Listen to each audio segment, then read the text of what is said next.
আসসালামু আলাইকুম, কেমন আছেন সবাই? আশা করি ভালো আছেন। ঈদের পরে লেটেস্ট কিছু আপডেট নিয়ে চলে এলাম সৌদি প্রবাসীদের জন্য। প্রথম কথা হচ্ছে ইকামাজনিত ইকামা সংক্রান্ত এই তথ্যটি দিব। তো আপনারা ভিডিওটি অবশ্যই লাইক কমেন্ট শেয়ার করে দিবেন, কারণ কিছু গুরুত্বপূর্ণ তথ্য আমি দেব। পাঁচ থেকে ছয়টা আপডেট দিব, বা এগুলো আপনাদের অত্যন্ত জরুরি।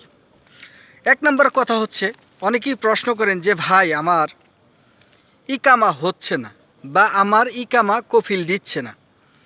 তাদেরকে একটা কথা বলবো যে ভাই, আজকে ইকামা আপনার হচ্ছে না বা আপনার কফিল দিচ্ছে না, এটা সম্পূর্ণ কিন্তু ভিত্তিহীন। এটার মূল বিষয় হচ্ছে বা মূল তথ্যটি হচ্ছে যে আপনার কফিল দেখা গেছে যে চেষ্টা করতেছে 100 রিয়ালে জাওয়াজাত নামানোর জন্য, সে পারতেছে না, বিদায়ী আপনাকে ইকামা দিচ্ছে না। কিন্তু সে যদি চায় যে আপনার ইকামা বেশি টাকা দিয়ে করবে, তাহলে কিন্তু আপনার ইকামা অতি তাড়াতাড়ি সে দিতে পারবে। আর জাওয়াজাতে কিন্তু ইকামা সবসময় আপডেট, কারণ ইকামার জন্য কোনো জাওয়াজাত কিন্তু কাউকে আটকিয়ে রাখে না, কোনো কফিলকে আটকিয়ে রাখে না। এনি টাইম এনি হাউ আপনার টাকা দিবেন, আপনি ইকামা বানিয়ে নিয়ে আসবেন। এটা আপনার কফিলের সমস্যা। এরপর হচ্ছে দ্বিতীয় নাম্বার যে বিষয়টা, বর্তমানে জিয়ারা ভিসা বন্ধ, টোটালি বন্ধ। আপনি সৌদি আরব থেকে ভিসা উঠাচ্ছেন, 365 দিনের ভিসা উঠে আপনি বাংলাদেশে দিচ্ছেন। বাংলাদেশ থেকে যখন আপনার জিয়ারা ভিসা স্টাম্পিং করার পর দেখা গেছে আপনি সময় বেঁধে দিয়েছে, আপনি কতদিন পাচ্ছেন? 20 থেকে 25 দিন। আর যেদিন আপনি স্টাম্পিং করে ফেলবেন ওই দিন থেকেই আপনার দিন শুরু। বিশেষ করে এই কথাটা মানে অনেকেই আছেন যে বড় হজের জন্য অনেকেই মানে চিন্তা ভাবনা করেন যে ভিসা মানে জিয়ারা ভিসা নিয়ে তাদেরকে উমরা করাবো বা বড় হজ করাবো একসাথে, তাই না? তো যাই হোক, আপনাদেরকে বলবো যে আপনারা আপাতত জিয়ারা ভিসা থেকে বন্ধ রাখুন, কারণ হজের পর আবার পুনরায় হয়তো বা জিয়ারা ভিসা ফুললি চালু করে দিবে। এরপর হচ্ছে তৃতীয় যে বিষয়টা, উমরা ভিসাও কিন্তু বন্ধ বর্তমান। আর উমরা ভিসার জন্য উমরায় যারা গেছে অলরেডি, তাদেরকে কিন্তু সরকার একটা ডিক্লিয়ারেশন দিয়ে দিছে বা একটা নোটিশ দিয়ে দিছে।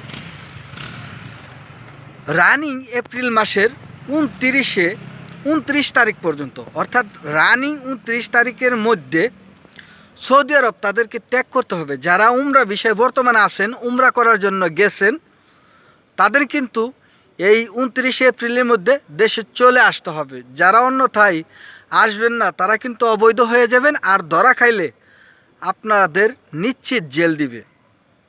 এটা কিন্তু সরকার অলরেডি ঘোষণা দিয়েছেন। এরপর হচ্ছে ঈদের পরে এই রবিবার, আজকে রবিবার, আমার এখানে আজকেই রবিবার। তো রবিবার থেকে কিন্তু সৌদি আরবের সমস্ত জাওয়াজাত বা গভর্নমেন্ট সমস্ত অফিস কিন্তু খুলে দিয়েছে, এবং কি আজকে থেকে তাদের কার্যক্রম চলমান থাকবে। এবং বাংলাদেশ দূতাবাসের কার্যক্রমও কিন্তু আজকে থেকে চালু করেছে, কন্টিনিউ বা আগের মতোই পুনরায় যেভাবে ছিল দূতাবাসের কার্যক্রম কিন্তু এখন তাই চলমান বা চলবে। এরপরে হচ্ছে আপনার 3 তারিখ সেপ্টেম্বর থেকে, অর্থাৎ 3 তারিখ থেকে, আগামী মাসের 3 তারিখ থেকে কিন্তু ইনভেস্টর যে লাইসেন্স বন্ধ ছিল, সেটা কিন্তু আপনারা 3 এপ্রিলের পর পুনরায় আবার এই ইনভেস্টরের লাইসেন্সের জন্য আবেদন করতে পারবেন বা করতে পারবেন। তো এই ছিল কিছু আপডেট আপনাদের জন্য।